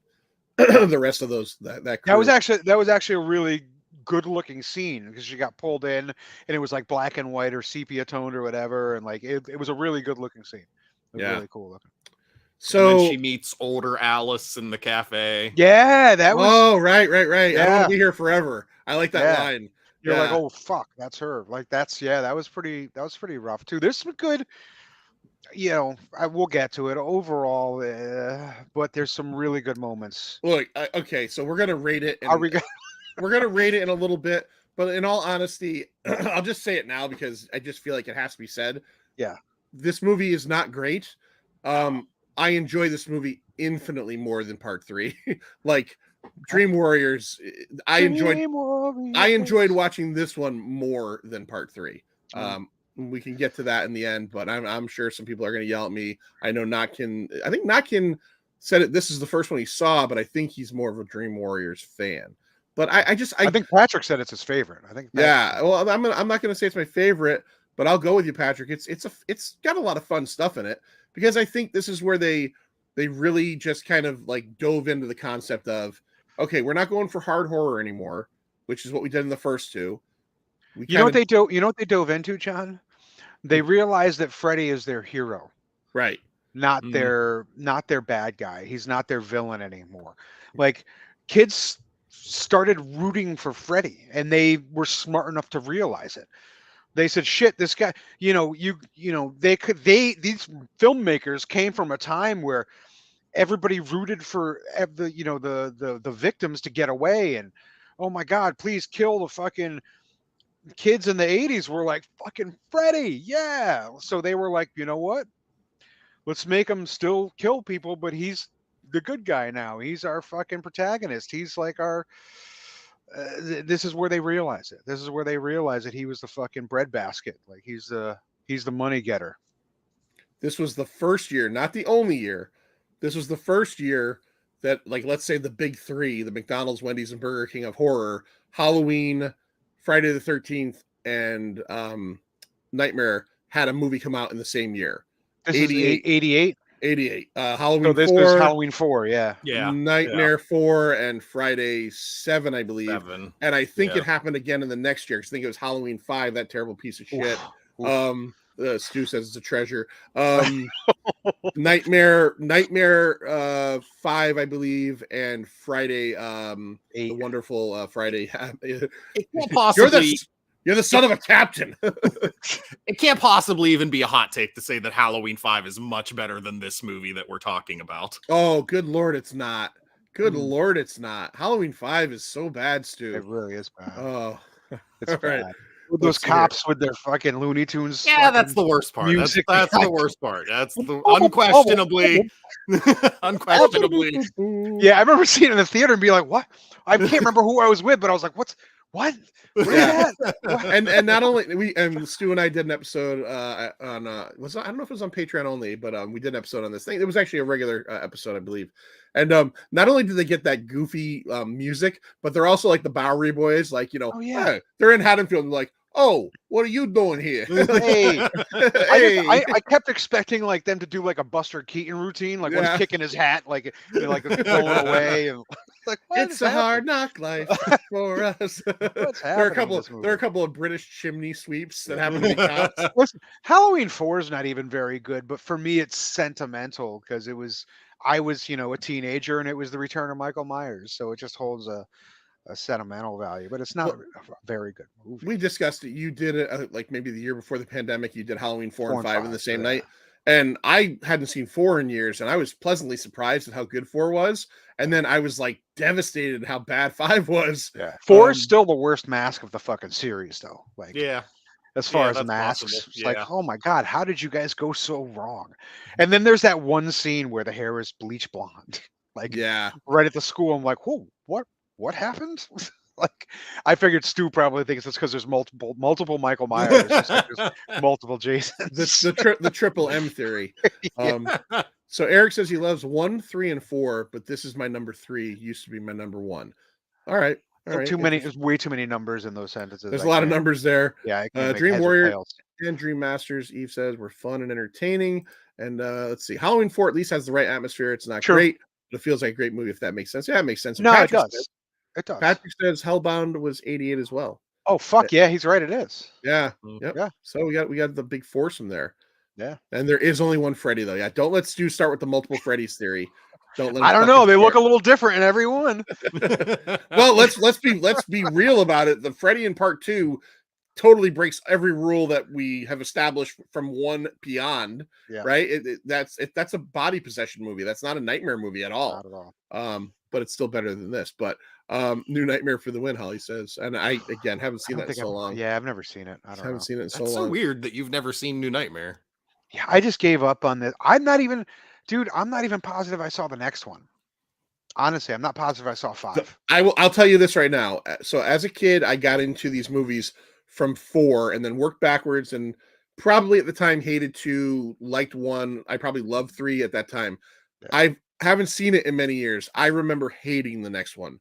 I remember hating 5. I don't know. And then honestly, I'm like 70% sure I've never seen it. I've never seen anything past this. I'm 70, except for Freddy Jason. Yeah. I think I'm 70% sure I've never seen anything past this. I saw 6 and 7 in the theaters, and the one thing I always remember the most about 6, 7 is New Nightmare. New Nightmare. Okay. 6 is Freddy's Dead. The thing I remember about doing that one or seeing that one in the theaters is it was an interesting concept. They gave you 3D glasses, but the whole movie was not in 3D. Just a segment near the end. The end. Like the climax. The climax. So like I don't remember how they told you, but like there might have been like something on the screen and you put them on, and then as soon as the movie ends and you go into the dream world, that's when you throw the glasses on. I remember that being pretty cool. I also remember things like Johnny Depp, who at that time was a big star, does a cameo in like a little like this is your brain on drugs scene. Roseanne Barr was in it, like a cameo. So like it was kind of like the super. Well, Johnny Depp was in this one. Was he in this one? Yeah. Where? There's a scene where he's the robot arm. Yes, it was the robot arm. Yeah. It was actually one of the robots from Vincent Price's Edward Scissorhands fucking factory. No, there's a scene when they have a magazine. One of the girls has a magazine open in her bedroom, and it's a picture of Johnny Depp. Mm. Oh, okay, all right. Yeah. I There's do a lot remember. of background stuff. Kincaid has a Last House on the Left poster, as well as a Fat Boys poster. There's a Well, lot the of Fat Boys do a song in this at the end, right? right. But he Yeah, does have, like I said, he's got a Last House on the Left, a little, nod to Wes Craven, which another nod to Wes Craven, obviously the Craven Diner, Crave Craven. in. Yeah. Yeah, Yeah. yeah. Yeah. So, yeah, but Johnny Depp is in this movie. All In a right, way. interesting. In a fun All right. way. So as we said, her arms get broken at the elbow, and but Stu, what the fuck is going on with her elbow? What's coming out of her arms? What's happening here? Bug limbs. She's got fucking This is- bug limbs. This is a lot of awful. people's favorite death in this movie, and I can see why, because it's really creepy. Like just the slowly turning into a bug thing. Again, that's a very dream thing, and it's disconcerting because like Sure. of all the ways you could die in these movies to like slowly turn into a bug and then your face skin peels away and you're just a bug, like it's really creepy, and I didn't like it watching it because it's just like it gives you the shudders. But also with that and the time loop thing going on simultaneously, it really is just like no one can defeat Freddy. He's literally God. Yeah. He's Yeah. basically like I never, obviously when I saw this didn't exist, but he's Thanos, like, Yeah. fucking he's controlling time and space. He even doesn't even says he said I am inevitable at one point. No, he said I'm eternal. And I was like, did he say I'm inevitable? And then he clicks his claws. Yeah, what did he have? What was the line? Did he say you should have gone for the head? Yeah. To Thor. But he is. Yeah. He basically is kind of Thanos-y. Like he's like fucking just. You can't. You're right. Like at Yeah, this point, like- like he's just so powerful. Like, why do I care that Kincaid's superpower in his dream is that he can bench press 1,000 pounds whenever Freddy can warp reality and put you inside a roach box and you turn into a roach and you're roach Right. size? It's just like Yeah. you're God. You're Meanwhile, God. making one the two of you repeat the same scene over and over again, Yeah. so you can't stop him. Yeah, like, doing these things simultaneously, it's like no one can stop you. right, I don't care if she's going to come back at the end with nunchucks. right. Like you could just turn her into a bug effortlessly. Oh, dude, that scene, do that that. scene where she's practicing with the nunchucks, and it's quite evident that it's not her when they're doing the behind shots showing her back, and I'm like, I think that's a dude. Like that's not her. That's not her at all. The hands are all tan. I'm like, I don't know who we that had is. we had to get the great like that when she goes in for the final fight against Freddy. We had to have the great like Batman suiting up moment too, where she, like you said, the nunchucks, and then she puts on the fucking bracelet. she puts the Yeah. bracelet on. She puts the She headband takes the around her positron, the arm. positron Yeah. glider. The fucking bomb thing. Yeah, Yeah. And then she just says like fucking A. Yeah. Yeah, Weird. It's a weird transition for her. So she goes in, and how does she? You talked about Nuke earlier, so There's Nuke. She talks about, or let's say it like RoboCop would in RoboCop 2. Nuke. he lately will not let me record anything by myself. I don't know if you've watched any of my Patreon videos lately, but it's just every single time I try to do something, he's here now. Yeah, as I was editing our Die Hard episode, I heard at one point. I didn't catch that at all. I was listening to it coming home from dinner with my family Christmas Eve, and my wife was like, "Was that Nuke?" And I had to hit like go back 15 seconds, and it was like, "Oh shit, yep, that was Nuke." Oh Yeah, my it was God. fine. It was all good. Sorry. No, hey, I don't care. I don't care. I think it's funny. So she jumps in, and she's gonna meet up with Freddy now for the final dream. Her boyfriend Dan is out of it all. She kind of fucked him up by They get in a car accident. She Well, fucking yeah. wrecks the truck. Yeah. tries to run Freddy over. He disappears, and she drives into a tree. Yeah. And Dan goes fucking right through the windshield or busts his head. So Right. he ends up in the hospital. Speaking of They're gonna anesthetize him in 15 minutes. yeah.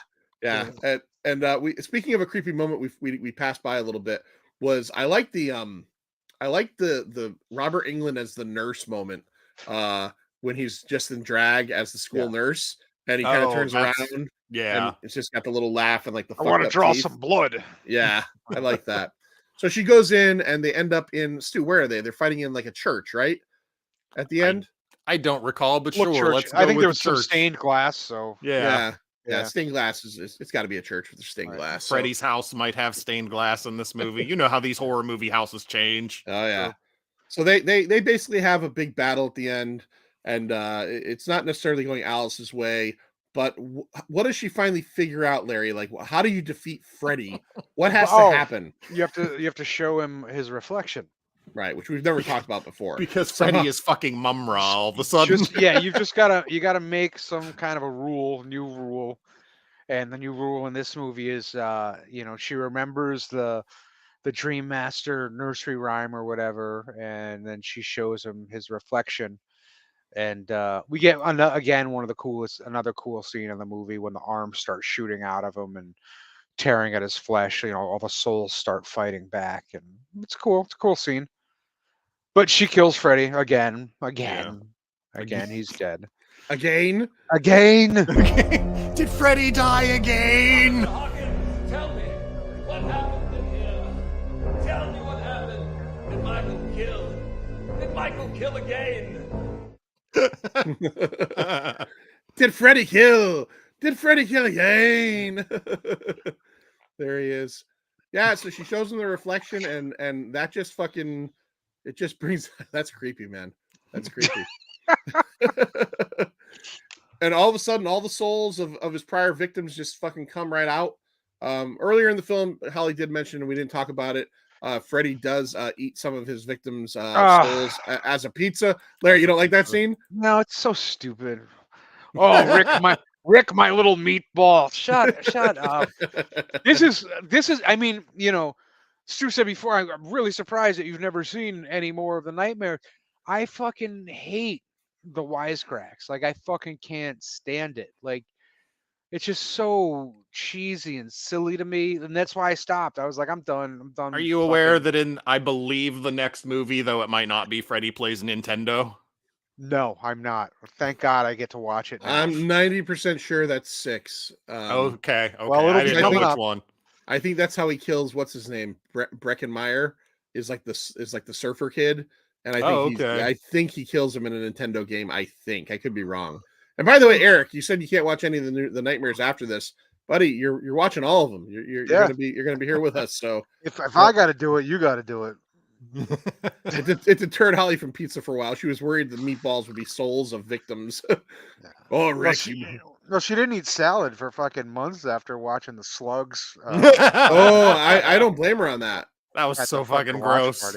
Oh no. Eve says he's Super Freddy in the next one. Is that a thing? Dun, dun, dun. I don't recall that, but it sounds on target for this franchise. Yeah. All right. So she's vanquished him. All the souls are let loose. Her and her and Dan the hunk are now a couple, which is going to be important because I'm pretty sure the next one is he gets her pregnant and she's going to have a baby. That's what I've definitely never seen it. Will she have the dream child? Oh, yes, it is a thing. Super, yeah. Apparently, it is a thing. Super Freddy. So she looks in the fountain. She sees Freddy real quick because, of course, we know he's not dead. This movie made, what was it, $64 million or something on 46 million on 6.5, 49 million on 6.5. So obviously, they're not going to stop right here. Yeah. They're enjoying this. They're enjoying this very much. All right. So as we always do on here, before we rate this thing, I think it's time for us to talk about our favorite kill. Stu, what was your favorite kill in A Nightmare on Elm Street 4? I feel like it's the basic bitch answer, but maybe you guys will have a different one. It's the Roach Motel. Like, it's the only one that's legitimately uncomfortable and kind of scary, even though, like I said, it kind of ruins the idea that anyone is going to do anything to Freddy going forward. Do you think that when there's a single roach in a roach motel and you squish it, do you think 9 gallons of fluid come out of it? Or was that just a bit much? Did you ever see the amount of blood in Johnny Depp's body? Yeah. Yeah. Okay. All right. So you're saying there's so much fluid in Nightmares. Yeah. You're saying comparatively speaking, like if there's this much blood in a human man or a teenager, there's got to be this much blood in a single cockroach made from a girl. Okay. Also, there were 2 cockroaches. Oh, well, yeah. That's right. She had a cockroach friend in there with her. That's right. She did. She had a cockroach friend. Your favorite kill, Patrick, is Freddy's death. Yeah, everybody out there, obviously, throw it in there what you think. Larry, what was your favorite kill? That's it. Patrick's got it. I just thought it was really, really cool looking once the arms came out, started tearing at him, and then when it grabbed the bottom jaw and basically ripped his fucking head in half. It was great. It was a great piece of effect. All right. All right. She says the Invisible Freddy. Eve says the Invisible Freddy. So that you're talking about the karate scene. All right. It would have to be, yeah. Yeah. All right. Well, it's something we hadn't seen before, but boom, nobody saw it. Hey. The death of Patricia Arquette's presence. Absolutely. That is kind of rough. I'm going to go a little bit different. Right with Chris. I was going to say the waterbed. I like the waterbed scene. I think it starts off kind of like, oh, what's going on here? There's titties in it too. And then all of a sudden, Freddy comes out, a little bit of a struggle. But I really like that last bit where the mother finds him, pulls the sheet off the bed, and he's just fucking like, I'm done. It's over. That's not how waterbeds work, by the way. You can't. No. You can't just get inside one. You can't. That's not how it works. No, I mean, there's just you can put the hose. Yeah, he put like, did he get through the hose nozzle? Like, how did he get in there? I don't understand. Well, I mean, also Freddy must have sealed the thing up because when Freddy came through the thing, he burst the shit out of the thing. Right. But then when Mom finds it, it's all dream stuff, man. It's all dream stuff. Dream magic, unstoppable. How he got in there? What John Peck from Shocking Things says no one liked the face. I like that. I think that was good. Let's see, what does Patrick say? This movie has lots of great kills, really underrated. Patrick's really putting a hard sail on this fucking. Yeah, he is. And Patrick loves this one. I can't wait to see his rating. Yeah. Guy trained, didn't even get to fight. No, he didn't because he didn't train hard enough. And then you can because Freddy is magic. All right, so that's it for what we thought of this thing. Now, before we rate it, it's always only fair to go over and talk about some of the stuff we have coming up and some of the good things going on in all of our little hobbies we do here. Stu, swproductions.com. What is the current episode? What's coming up? Episode 50, right? You're up to 50. Yeah, I'm up to 50. It's already edited and scheduled. It is The Losers, starring Chris Evans, with Zach from Multiverse of Badness. It's a really fun episode. Zach is hilarious, so I had a lot of fun recording with him on a completely adequate movie I forgot existed. Yeah, I actually like that movie. I think it's like I love the Losers comic. It is much more of a homogenized version, but I always felt like that was the A-Team movie we got before the A-Team. Yeah. There's this little bits I love. The Chris Evans bit with the sniper rifle and Don't Stop Believing. That's a really great scene. Jason Patrick is like that really weird bad guy. There's a lot I liked about that movie. And your most current episode 49, which I just listened to, what was that again? That was Superman 4. Is that The Amazing Spider-Man 2? Yeah, you like that movie way too much, by the way, man. You guys were. I was so happy. I was so happy that someone who Andrew Garfield's second movie with Electro, Jamie Foxx. I was so happy the person who pulled it also liked it because I was like, I don't want to be on a lonely island defending Amazing Spider-Man 2, man. I honestly, I think I just love Andrew Garfield as Spider-Man. Like, I think those movies could have been anything. I like him. Yeah, I like him too. I actually like all three. I like Tobey Maguire. I like Tom Holland. I like all three of them. I think they're all good. They all add their own thing. Yeah, they're all different and good in their own ways. You guys were real, like, I am not a fan of Emma Stone, and you guys were real big on Emma Stone in that episode. And there's something about her. She just doesn't sit right with me and everything. I liked her in Superbad. I liked her in a few things, but there's something about her I just don't really care for. Is it her eyes? Because they're huge. Like, no, I don't know if it's her eyes. Her head is like small. Like she has Muppet eyes. Small. Her face is so small, and her eyes are so big. Maybe that's what it is. Yeah, she looks like a Muppet of a clam. Like like that. I don't know. I can't describe it. But yeah, it was weird to like. That's one of the great things about podcasts, though, is like it was weird to listen to two guys face fucking Amazing Spider-Man 2 because nobody likes that movie, and you found the one guy who's like, and it's fine. It's not like, I'm not going to bully a studio into restore the Mark Webb verse or anything. Like, it came out, everyone else hated it, it failed. I can still watch it and love it. That's fine. And I have to obsess about it, make my entire friggin' identity like I won't accept anything else because you quit making these movies. Are you making fun of Snyder Bros? Don't do that. Obviously I am. They're the pits. Don't get me beaten up here on YouTube. Yeah, I don't know. It's true, Patrick. She just that's my quote. Emma Stone just doesn't sit right with me. I'm not a big fan. I do like the Amazing Spider-Man 1. By the way, I will say that I'm a fan of that one. I just did not think they did too many it's too many villains in that second one, and the whole, you guys touched on it, the Harry Osborn stuff was done so much better with So James Franco. Yeah. So much better. Yeah. And not to mention the Norman Osborn stuff, which is almost non-existent and like clandestine in these movies, was great in the first, Oh, two yeah. at the very least. So, all right, Larry, let's talk all about Horror News Network. Sure. Go check them out, horrornewsnetwork.net. And Yep. of course, ConnecticutCultClassics.com. Now you've got 2 shows coming up, one regular in February, and then you got a special thing happening next month. What do you got going on? January 21st, we're going to do a couple of Friday the 13th fan films.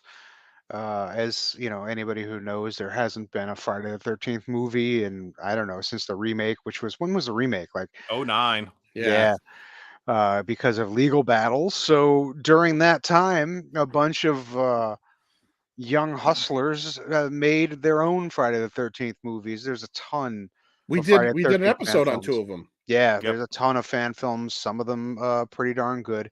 Are you doing the Jason versus Michael one? I forget what it's called, but it's actually really good.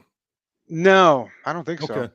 Yeah, I gotta remember what that one's called, but there's a Jason versus Michael fan film that is actually really well done. All right. We're doing 2. One's from a local filmmaker called Roseblood, which is a continuation of Part 7, and actually stars Terry Kaiser and Lar Park Lincoln and some of the people from Part 7.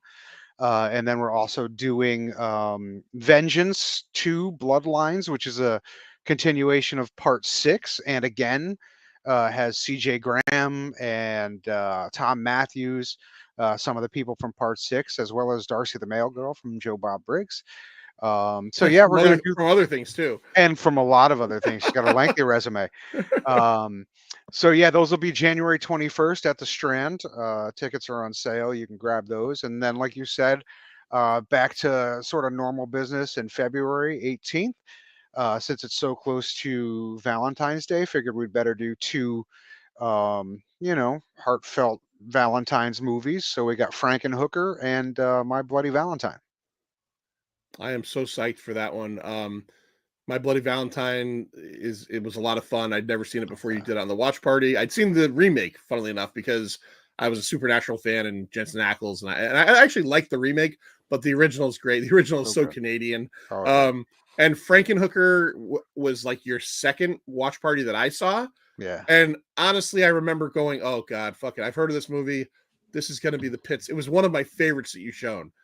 Because it stars the incomparable James Lawrence, who we discussed in Street Trash, who is easily the best part of Street Trash. By the way, Larry, you'll be very proud of me. Yeah. The other day, I was spending some of that Christmas cash. I had some gift certificates on Amazon, and I didn't buy it. I came very close to buying Street Trash on Blu-ray. Like, I'm like thinking to myself, like, what the fuck am I? It was like $18. I'm like, I don't know. I might want to go back to that. I did buy the Arrow, maybe Society. It'll be Yeah. Coming this week, so I'm very excited about that. But Nice. but yeah, Frankenhooker was so much fucking fun, man. Oh yeah. Who's that director? Henlotter? Yeah, Frank Henlotter. Yeah, 'cause he did Basket Case, Brain Damage. Those movies are all so fucking fun. Oh yeah. So fucking fun. I'm really excited about that. Yeah, Patrick, come on down, man. Let's hang. The last Night of the Creeps Reanimator, which was the last one before the pandemic. Yep. I believe that was a lot of fun. All right, let's get into it. Let's rate this thing. Let me hit the button here. Boom. All right, we all know the rules. I think the movie I was talking about is called Evil Emerges, the Michael versus Jason movie. Okay. Evil I'll Emerges. look for it. That's the good thing about the fan films is they're all available on YouTube because you can't sell them or you're gonna get fucking sued. So they got to put them all up for free. All right, 0 to 5, quarter and half scale, always optional here on the pint. Let's start with Stu. Stu, what do you give A Nightmare on Elm Street 4, The Dream Master? And yes, Society is a great movie. I think we talked about it a couple times. Like, there's stuff here. There's definitely stuff that you could build around. Like, some of the cinematography is good. The shot of Joey in the waterbed is good. The shot when Kristen is drugged and you kind of get this overhead shot of her and it's spinning and it's very disorienting. Like, there's good stuff here, but it's buried under a lot of cheese, and I don't know. I just don't particularly like this one. The acting is terrible. Oof. There's a scene in particular where I forget the name of the girl who plays Alice, and Tuesday night they're just sitting there talking to each other, and it's just, how can two people talking be acted this poorly? It's bad. Just the acting is rough, even for a slasher movie. I give it a 2. There's aspects that they could have built around, but they didn't. So Holly and Chris agree with you, 2 and 2. All right. So we said before, I'll go next, that I gave Dream Warriors a 2.75. Was that what I said? I enjoy this one more, but I'm gonna be controversial on this. I'm maybe nonsensical. Give it a lower score. Like this movie. No, not a lower score, but the same score, if that's possible. Yeah. It's a 2.75. No, it's not possible. I won't allow it. It's a 2.75, but it doesn't rise to a 3. But it's what we would call in the pint, as Sir John used to say, it's a solid 2.75. Whereas Dream Warriors wasn't so solid. It's more of a gaseous 2.75. Yeah. It's more solid and less vapor. It's not a great movie, but I do think the effects are fantastic. I think if you're going to lean into the Freddy being a funny guy, then let's have Freddy be a funny guy, lean into it. And they did lean into it in this. The acting is not good. There is no Dawkins song in this one. There's nothing super memorable on that end of it. But with all the hype Dream Warriors gets all these years later, I just have to say that Dream Master is as good, if not better, than Dream Warriors. So yeah, I'm going to go 2.75. Patrick goes all the way to a 3.75. All right. Haters going to hate. What do you say, Larry? You like what you like. I got no judgment on that. Absolutely. So, Stu, remind me what 4 for the first one? What was it? You gave the first one a 4.5, the second one a 4, and the third one a 2.5. 2.5. Okay. So yeah, like we mentioned already, this is, wisely for New Line Cinema, this is where they realized that, Freddy was their guy and they have to make him the star of the show, give him some more to say and do, and kids will fucking buy the tickets. I wasn't that kid.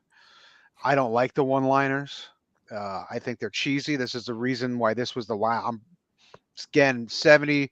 Even now that you said kind of what happens in like the next ones, Super Freddy and Nintendo Freddy. Yeah, now I'm bumping it up to I'm 85% sure I've never seen any past this, and that's the reason. I don't like I like scary movies because I like to be scared, and when you make them non-scary, I'm checking out. And this movie is not scary. There's nothing scary that happened. The parts that were good still weren't scary. The dream sequence with the loop I thought was really clever. I thought some of the effects, and let me clarify this, some of the effects were great, but for the most part, the kill scenes were pretty fucking weak. Yeah, 2 people died, get stabbed in the stomach. One person somehow got into a waterbed. I'm not even sure how that happened. Magic. Yeah. But the roach thing was clever, whatever. They had to set it up with the dumb scene of her smashing the bug at the beginning. Like, it's just real thin. Like I said, I read that there's a writer's strike, so they had to do a lot of they said so the actors were coming up with their own line. It shows. It shows. This is it's really bad. The dialogue, bad. Putting all the tombstones of the Elm Street people right next to each other, bad. Just like a lot of, Stu mentioned a lot of camera work was good, and it really was. The spinning thing was a great thing. When she went into the fucking movie screen at the theater, looked really cool. There was a lot of stuff that was cool, balanced out by a lot of awful. It was either really good or really bad. There was no this is okay. The fucking pizza thing with the meatball face, oh, come on. This is fucking stupid. So that said, I went 2.5 on that on said, Dream 4.5. That said, I give it a 9. I could probably talk more. I was so aggravated. I was so annoyed. John, what did I say? I started watching this last week, and you're like, way too early. You're gonna forget it. I'm like, I fucking hope I do. I hope I forget this. Like, Yeah. and then you were absolutely right. I had to fucking rewatch it again yesterday, and I was so mad at myself. I I'm like, watched "Oh." it. This is Thursday. I watched it Sunday or Monday night, and it was Yeah. already floating out of my brain Tuesday. I'm like, Yeah. and I'm like thinking, I don't have time nor the want to rewatch it Oh, again before we do this. So that's probably yeah. one of the reasons why we jumped around so much. Is I can't literally put this movie in But any kind of way. it's also mainly nonsensical. So it's Yeah. really hard to remember something that just doesn't make sense in a lot of spots. I'm gonna go 1.5. Ooh. Yeah. Ooh. And those parts that I mentioned, the loop sequence and when she goes into theater and a lot of the special effects, that's the only thing that gets it to 1.5. The story in itself fucking sucks. All right. I don't disagree. Like I said, the movie could have been over in 20 minutes if she just fucking died. I would She was like the to, last of the Elm Street kids, and that was the end of the connection. She dies, it's all fucking over. I'm gonna use my Canva account and I'm gonna try to find like the circa 1988 like poster or newspaper print ad for this, and I'm gonna try to add like in what did you just say? The story itself fucking sucks, Larry Dwyer. I'm gonna try to add that into it somehow. Or if someone out there is good with that stuff, do it up for us. That would be awesome. John from Shocking Things says close for a Patrick on this 3.5, and fucking Notkin blows it out of the water. This one is a 4 for me. The original and Dream Warriors are both 4.5. Wrong, by the way, on that one. But this one's a 4 for him. I get it. I get it. Because like this movie is unabashedly silly. And if you can embrace how silly this movie is and that this movie knows what it is, I totally get loving this movie. And I'm surprised I don't like it more based on that. But I think the acting just really bothered me. It is bad. And I'm a little surprised too, with like your love of Jason 6 and like, I'm a little surprised you don't love this as well. I had friends when, this was all happening, when these movies came out, who fucking loved them because they loved being able to root for their guy, and Freddy was their guy. And I get it. I went as Freddy one year for Halloween around this time. That's a tough costume to pull off. Yeah, well, I mean, they sold it at like Card Gallery. Oh, like you had like the rubber mask, and they sold, the whole thing. But like, obviously, that's what it was meant to do because you're not dressed up like fucking Joey. You know what I mean? Like I mean, Freddy was so huge. Remember the hotline at this time? Like there was a number you could call, and Freddy would tell you he's going to kill you. Like Freddy hosted like MTV's Spring Break around this time. Like you're a pizza bitch. Yeah, dude. He was everything. So I don't blame people who like it. I don't. I get it. But it wasn't for me. Like I liked my killers like Michael Myers, silent, deadly. I like my fucking horror movies. I like my killers like I like my farts. Yes, I like deadly. I like my horror movies scary. That's just Freddy did have an excellent Will Smith song. He did. He had an excellent Fat Boy song too. Oh, that's right. Yeah, and a Fat Boy song. Yeah.